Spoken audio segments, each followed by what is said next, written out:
Histoire de la fille des neiges, Yuki Onna.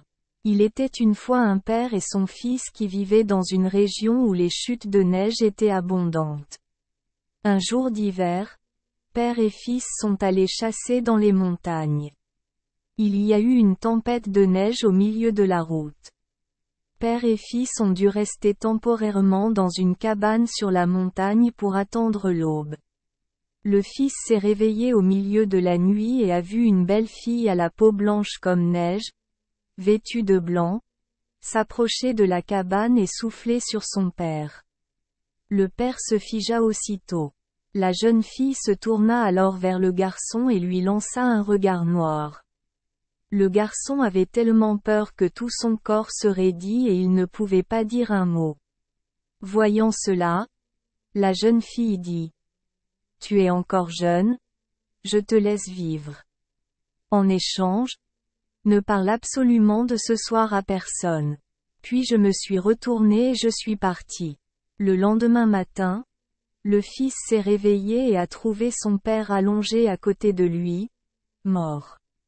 Il a ramené son père au village pour payer ses funérailles.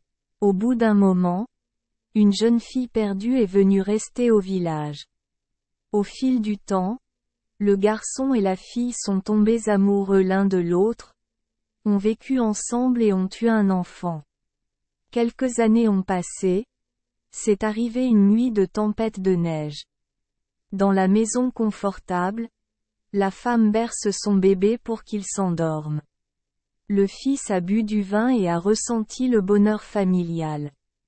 Puis il se souvint soudain de son père et laissa échapper: « Ce jour-là, c'était aussi un jour de blizzard comme celui-ci. » Sa femme trouva cela étrange, alors elle lui demanda ce qui s'était passé. Comment le fils avait-il pensé à lui raconter l'histoire de cette année-là? La femme écoute. Alors la femme a dit: « Enfin, vous avez parlé.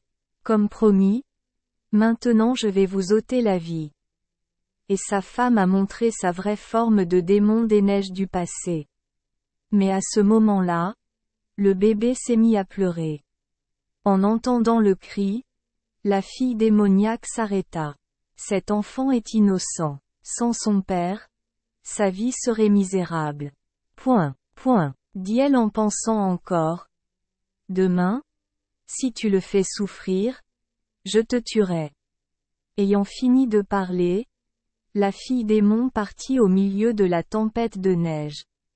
J'ai entendu dire qu'à partir de ce moment-là, je ne suis plus jamais revenue. Monstre dans la neige au Japon. Une ancienne légende raconte qu'il existe un type de monstre appelé démon des neiges,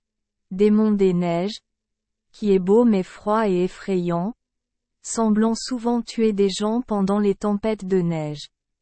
Il y a aussi des moments où le démon des neiges apparaît avec un enfant appelé Yukinko.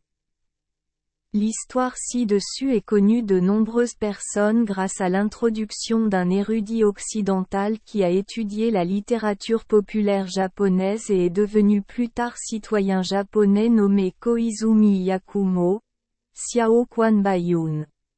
Dans la préface du livre contenant cette histoire, il dit l'avoir entendu d'un fermier du village de Shofu, Diaobukin. À partir de cette histoire, à l'emplacement ancien du village de Shofu, aujourd'hui autour du pont de Shofu, ville d'Ome, Tokyo, une stèle en pierre a été construite avec le titre « Lieu relié à la fille des neiges ». Merci les enfants des Esperluette Croisillon 39. Avoir écouté des contes de fées au jour Esperluette Croisillon 39. 8. Espérons que les histoires apporteront aux enfants des moments heureux et significatifs. Si vous aimez notre chaîne, veuillez appuyer sur le bouton S Esperluette Croisillon 39. Abonner, pour ne manquer aucune histoire intéressante. Je vous souhaite une bonne nuit de sommeil et de beaux rêves. Rendez-vous dans la prochaine histoire.